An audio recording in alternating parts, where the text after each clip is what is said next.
ఒకరికంటే గౌరవహీనంగా అంటే అవతల తృణీకరించేటట్లుగా ఉంటాం. అట్లా కాకుండా మనం గౌరవనీయమైన హోదాల్లో ఉండేటట్టు దేవుడు కోరుకున్నాడు. మనం నెమ్మదిగా బతకడానికి దేవుడు శత్రువు కాదు, వ్యతిరేకి కాదు.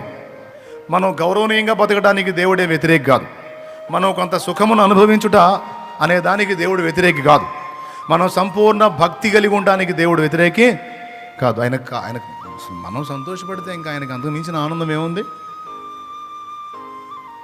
అయితే దేవుడు ఇలా కోరుకుంటే వాటిని మనకు దక్కకుండా చేయటానికి భూమి మీదున్న రాజులను, అధికారులను, మనుషులను అపవాది ప్రేరేపిస్తాడట.